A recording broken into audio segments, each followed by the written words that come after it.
Queria começar com a pauta internacional, né? Temos aí desenrolares a respeito do Obamagate, né? Que a Obamagate que movimentou bastante o Twitter do Donald Trump algumas semanas atrás, né? O tempo todo ele postava lá, Obamagate, Obamagate, né? Para marcar mesmo, né? Para marcar, fazer aquilo, transformar aquilo num locus da internet. Paulo, comenta um pouquinho pra gente aí o que nós temos de novidade a esse respeito aí nos Estados Unidos. Pois é, Ítalo, eu não quero fazer um apanhado muito longo do Obamagate, porque é um caso complexo. O espectador que tiver um pouco mais de curiosidade de saber os detalhes, nós fizemos um programa inteiro sobre o Obamagate, vai lá no histórico do Radar na Mídia. No YouTube ele vai encontrar uma hora e pouco do programa a respeito. Eu fiz um apanhado, uma versão mais curta, com os melhores momentos que eu coloquei no meu canal, então quem quiser se inteirar sobre os detalhes, o desenrolar da coisa, vai lá no meu canal também. Mas, em resumo, o que a gente tem aqui? O que é o Obamagate, né? O Obamagate é a teoria, digamos assim, de que o Partido Democrata, com o possível envolvimento do ex-presidente Barack Obama, se envolveu numa conspiração para primeiro investigar a campanha do Donald Trump em 2016, isso mesmo, e, posteriormente, essa conspiração seguiu para a tentativa de derrubar o presidente dos Estados Unidos através das investigações do procurador especial, do investigador especial Robert Mueller. Bom, desde o início do ano, quando Donald Trump começou a twittar o Obamagate, novas informações vêm surgindo, e principalmente a respeito de onde vieram as provas que justificaram a abertura do pedido de investigação da Carter Page, que trabalhava na campanha do Donald Trump, e, e, e posteriormente nos pedidos de abertura de investigação do FBI que culminaram na investigação do Robert Mueller. De onde vieram essas investigações? Todo mundo descobriu que essas investigações vieram de um dossiê encomendado pelo Partido Democrata, que ficou conhecido como dossiê Steele. Eu falei de novo bastante sobre isso nessa participação a que eu me referi no Terça Livre. O que tem de novidade? Bom, até aí é só uma rápida recapitulação. O que tem de novidade? A grande novidade é que o Devin Nunes, que é um congressista republicano da Califórnia, para ninguém dizer que na Califórnia, de vez em quando, o sistema distrital permite que você tenha até bons republicanos que saiam do mais democrata dos estados, que é a Califórnia. O Devin Nunes, que é um membro do Comitê de Inteligência, informou nesse final de semana que, na verdade, a fonte para o dossiê Steele não era um agente russo. O dossiê Steele, que dizia que o Trump tinha conluio com a Rússia, que tinha ligações com a Rússia, todo mundo imaginava, porque o Robert Steele era ex-agente espião britânico, que ele tinha conexões com o governo russo e que ele tinha usado fontes russas. Conforme a investigação foi avançando, descobriram que não, que a fonte primária dele era um rapaz chamado Igor Danchenko, que, apesar do nome ser muito russo, ele é um americano baseado em Washington, D.C., e aí que a coisa fica muito interessante é que ele era ex-analista, ou era analista de pesquisa sênior do Brookings Institution. Quem não sabe quem é o Brookings Institution? O Brookings Institution é um dos think tanks mais antigos dos Estados Unidos. Ele é do início do século XX, já tem aí seguramente uns 100 anos, tá? E ele é um instituto muito ligado ao Partido Democrata, um instituto de esquerda muito tradicional. Eu não sei se a gente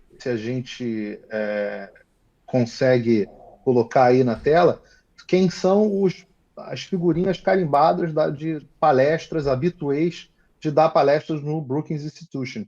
Eu não sei se a gente consegue colocar aí as fotos. A gente vai colocar aqui, ô Paulo. O PH tá colocando aqui, mas. Pode continuando, a gente já vai colocando aí, né? Tá bom?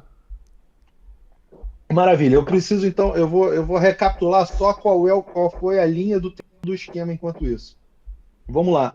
A campanha da Hillary Clinton encomenda um dossiê, ou seja, a campanha democrata encomenda um dossiê.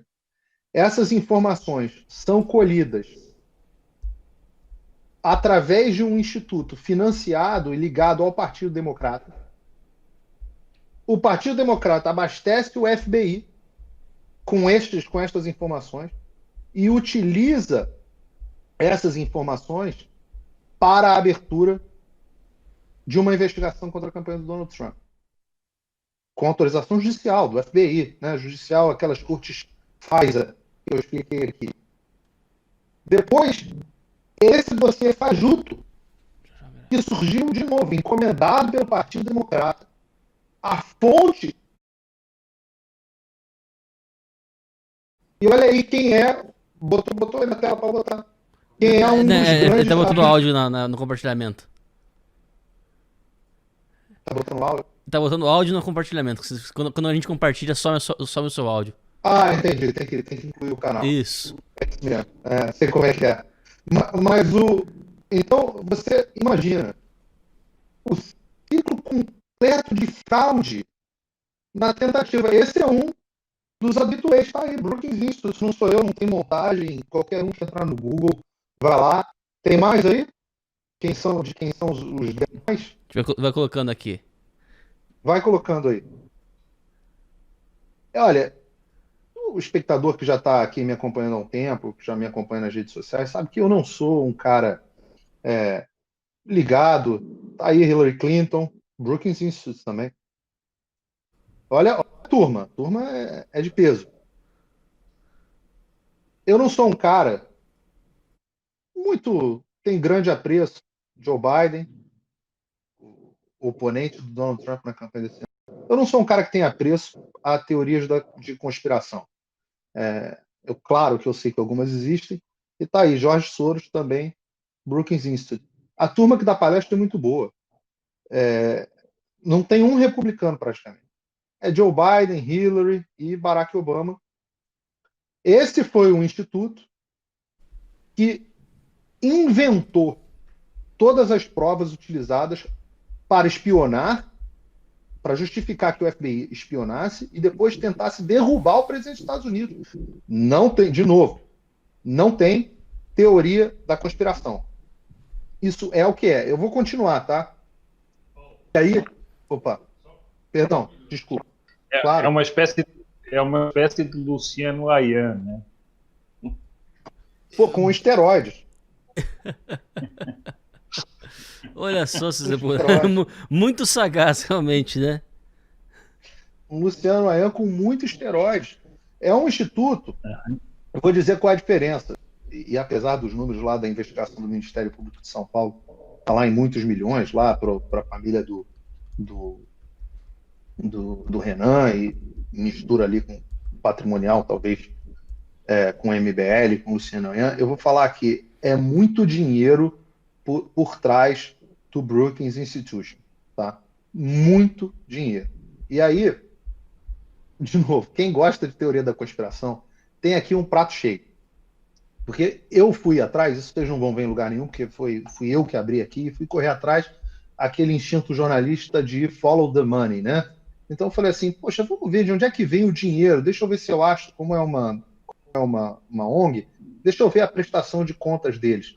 E aí, pesquisando um pouquinho, cavucando e pesquisando, você vai ver quem são os doadores. E aí, quem são os doadores? Que a primeira curiosidade que eu tinha era: temos agentes globalistas? Será que temos?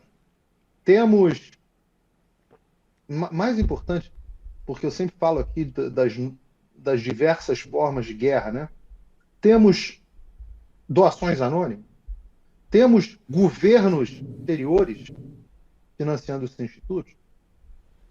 Vamos atrás. E aí eu abri aqui a lista.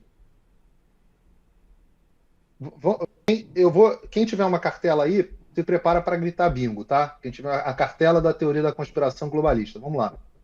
Fundação Bill e Melinda Gates.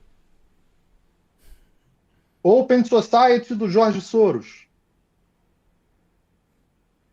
David Rubenstein, que para quem não conhece é uma figura aqui que ele foi membro dos Bilderberg, vai à reunião de Bilderberg, foi chefe do Council of Foreign Relations aqui nos Estados Unidos, tinha programa no Bloomberg, membro do Fórum Econômico Mundial, enfim, e foi também, ou eu acho que foi, o chairman do próprio Brookings Institution. Aí você tem doações anônimas, temos valores acima de 2 milhões de dólares. Aí que você começa. Governos, Embaixada do Catar, Associação das Empresas e Indústrias da Turquia, Governo da Noruega, Ministério das Relações Internacionais da Suécia. Enfim, acho que deu para... Eu posso continuar aqui, mas acho que deu para ter uma ideia do roteiro de filme, não sei nem o que é isso, nem House of Cards tem um negócio desse. Por isso que eu digo, o nível de sofisticação e das entranhas da política americana se tornaram inacompanháveis. Isso, gente, de novo, isso não é teoria da conspiração. Qualquer um que entrar na internet, vai lá, acha o que eu tô dizendo.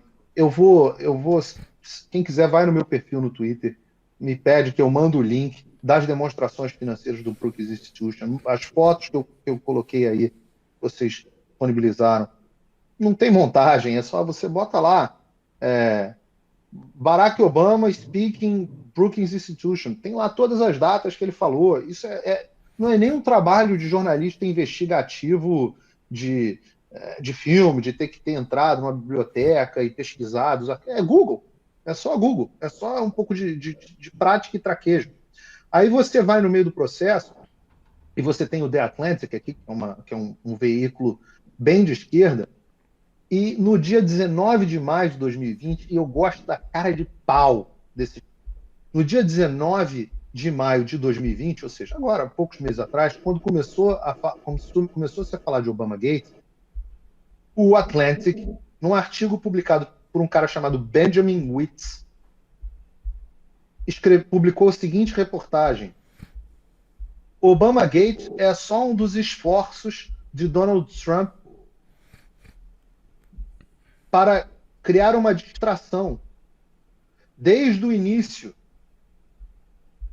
da sua administração, Donald Trump não faz nada além de desviar a atenção para o pecado original da sua administração. O pecado original aí sendo o tal do conluio com a Rússia. Aí eu digo o seguinte, aí eu fui ver quem é o Benjamin Wittes, que assinou esse artigo. Quem é o Benjamin Wittes? Membro sênior do Brookings Institution. Então os caras, eles fazem tudo. Eles dominam tudo. Eles dominam a criação do dossiê, o fornecimento das informações que abastecem o dossiê. Aí eles mandam para o Deep State, que tem os agentes do FBI, simpáticos ao Partido Democrata, que financiam que dão suporte a esse tipo de coisa. E aí vem a mídia, muita gente paga por eles, membro dos institutos deles, e vão lá e na cara de pau encobrem a verdade e ainda ridicularizam quem está expondo a verdade, quem está expondo os fatos, como se fosse um conspiracionista maluco. Dá para ter a dimensão do que está acontecendo? Eu não sei se eu consigo me expressar. Se você puder, Ítalo, por favor, se eu não tiver sido claro, me ajudem. Quando eu mencionei o caso do Luciano Ayan, eu não fiz por brincadeira, porque é o mesmo sistema. São eles mesmos que geram o relatório que vai alimentar uma CPI, que depois vai alimentar uma perseguição do Supremo, e depois eles repercutem essas ações legais como sendo a prova do crime que eles elaboraram num relatório, que antes passou pela mídia. Eu me parece tão parecido o esquema, quer dizer, claro que tem outra proporção aí, tem uma outra proporção, como você disse, mas na realidade a montagem é a mesma. Você gera o relatório, manda para a imprensa torna aquilo uma verdade, né? Gabinete do Lula, né? Depois aquilo vai para uma CPMI, depois aquilo alimenta uma investigação do Supremo e se volta contra as pessoas, e aí os que elaboraram começam a espalhar, vocês estão vendo o crime e tal. Acho muito parecido o esquema. Tipo, o senhor tem toda a razão. Só falta uma CPI das fake news aí, né? Não, mas não teve a CPI das fake news, mas teve uma abertura de impeachment contra o presidente, Claro, teve claro. o relatório do Robert Mueller. Os instrumentos o ciclo, a forma como o ciclo funciona, o seu Sepúlveda pegou perfeitamente. A versão daqui só tem esteroides, mas a forma, o ciclo completo, inclusive com, veja, dinheiro de determinadas pessoas que a gente não sabe quem são, não sabe de onde é que vem, financiando um instituto, que aqui é um think tank mais antigo, tem mais peso, etc., mas cujas informações vêm de um cara, e aí isso é utilizado para abastecer uma estrutura jurídica que aí cria corpo, sempre com o objetivo de derrubar o presidente, e a mídia vai e acoberta tudo isso e chama de maluco quem fala a verdade. A semelhança, o senhor está perfeito. A semelhança é muito grande. E, de novo, eu não quero, às vezes, o Ítalo e o seu Sepúlveda me conhecem melhor. Eu sou sempre o cético, eu sou sempre o que pensa duas vezes, que só fala de informações verificadas, eu sempre digo, eu uso a frase do Carl Sagan, afirmações extraordinárias precisam de provas extraordinárias. Eu acho que isso não é sempre uma verdade para a vida, mas para o jornalismo deve ser uma guia mestra para a gente tomar cuidado com difamações. Não tem nada que eu esteja dizendo aqui que o espectador não possa pesquisar e encontrar. Nada. Nada. Como é a minha praxe aqui em qualquer programa. Então, perfeito. Tá aí. Para vocês verem a semelhança entre as duas coisas, né? Tem gente aqui no chat que provavelmente deve ter chegado agora e tá perguntando se a gente tá falando justamente da delação do Luciano Ayan. Não estamos. Para vocês verem como as duas coisas estão realmente há uma semelhança. Então só esclarecimento para quem tá chegando agora, né? Estamos aí com a nossa audiência em subida. Nós estamos falando aqui, na verdade, sobre o relatório Steele, né? Sobre o dossiê Steele, que foi usado, né, um dos principais relatórios, né, principais motes, né, para o pedido de impeachment do Donald Trump, né? E que, como o Paulo está explicando aqui, foi, na verdade, montado não por um agente russo, como vinha sido noticiado recentemente, nos últimos anos, né? Mas sim por um instituto que tem como colaboradores, né, Open Society Foundation do George Soros, Fundação Bill e Melinda Gates, né, tinha entre os seus palestrantes Obama, Hillary Clinton, Joe Biden, o próprio George Soros, dentro desse pessoal aí, né? Então, assim, é quase caricatural de tão perfeito que a coisa se encaixa na descrição de quem denuncia, né, o esquema de poder globalista, né? É quase caricatural. Então, parece que assim, aquele era o momento, aquele era uma situação, aquele era um lugar em que eles se sentiam à vontade para simplesmente não fingir nada, né? Então aqui a gente vai fazer um prato cheio pessoal mesmo, né? Porque, enfim. Já diversas vezes, Ítalo, as pessoas vêm me perguntar: Paulo, e a Operação Storm? Eu sempre digo que não tem Operação Storm, que isso é um boato de internet antigo, que vive sendo reciclado no Reddit, pelo menos assim eu vejo, que eu não consigo encontrar uma fonte confiável que dê suporte ao Storm. Recentemente, fui bastante criticado e de novo eu gosto, no meu Twitter, porque expliquei como era frágil e como era fácil desmontar as acusações aqui para a história da venda das crianças na loja de armário. O próprio Pizzagate não era o que, embora a rede de pedofilia existisse, não era na forma como as pessoas imaginavam, e eu sempre fiz esse adendo das misturas das coisas reais com as teorias da conspiração. Eu sempre sou o sujeito que está do outro lado, eu sempre sou o cético. Nesse caso aqui, parece que eu montei um roteiro que nem que eu quisesse, eu poderia criar uma coisa tão impressionante. O que eu falo, é a cartela do bingo. As pessoas que estão envolvidas nesse escândalo é a cartela do bingo do chapéu de papel alumínio. E é tudo verdade, está tudo aí. Sim.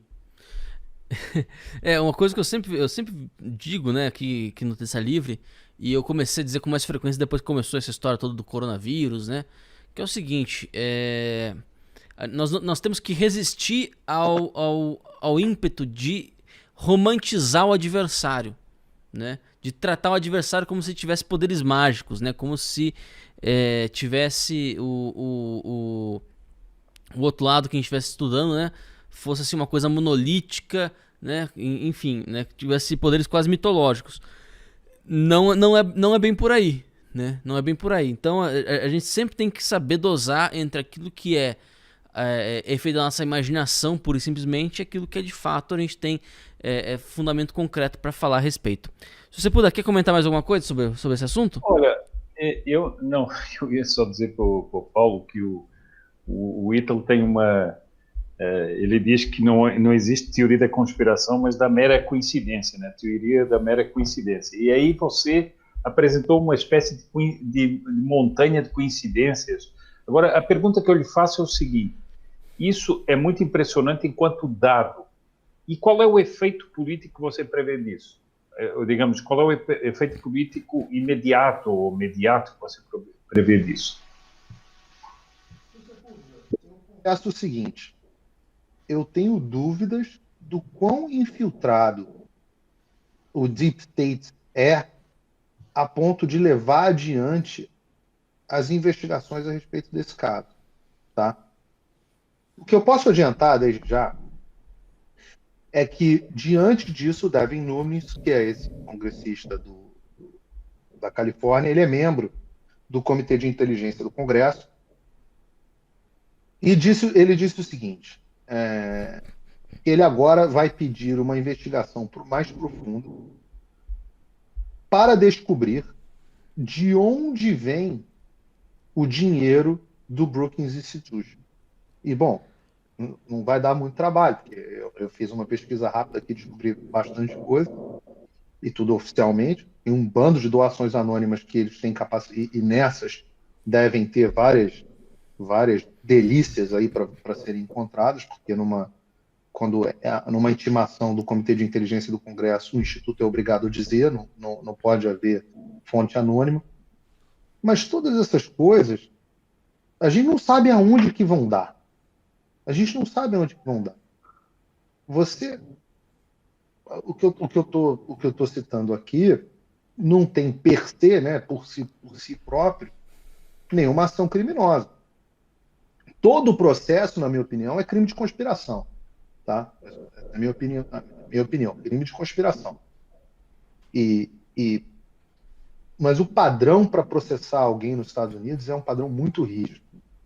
Ainda mais estas pessoas. O documentário da Netflix sobre o Epstein é uma porcaria, o documentário. Um dia eu posso falar sobre ele. Muito difícil para mim assistir até o final, que é um viés esquerdista muito forte. Mas a única coisa que ele mostra com propriedade é que esse tipo de gente, eles têm um trânsito, uma capacidade de falar com pessoas, um acesso, uma maneira, uma forma diferente de serem ouvidos, uma forma de enterrar as coisas que não é a forma dos réis mortais. E isso vale tanto para republicanos quanto para democratas.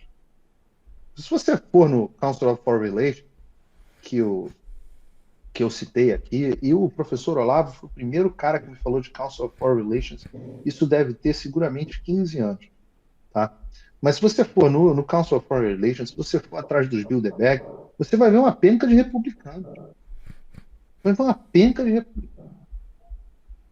É essa turma do republicanismo George Bush que odeia o Trump a ponto de dizer que votariam no Joe Biden. Essa turma tem muito poder. Eles passaram muito tempo no governo. Então a gente não sabe onde essas coisas vão dar. É muito difícil.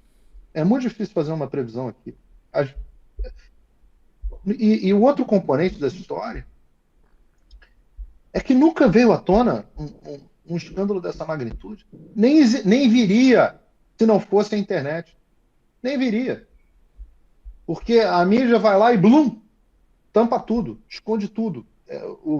É o que o Andrew Clavin chama de um manto da invisibilidade. Eles colocam o manto da invisibilidade e o cara eles se safam com tudo. Então, se eu disser para vocês que eu sei o que vai acontecer, é mentira. As pessoas perguntam: agora o Jorge Soros vai preso? Agora o Obama vai preso? Não tem nada aqui para prender o Jorge Soros nem o Obama. O que tem é para você continuar indo atrás. O que tem é para você continuar indo atrás. Pô, mas peraí. Chama o cara, investiga, vamos ver se ele fala. E aí, investigação é um novelo de lã, né? Você vai puxando, até que você chega no final.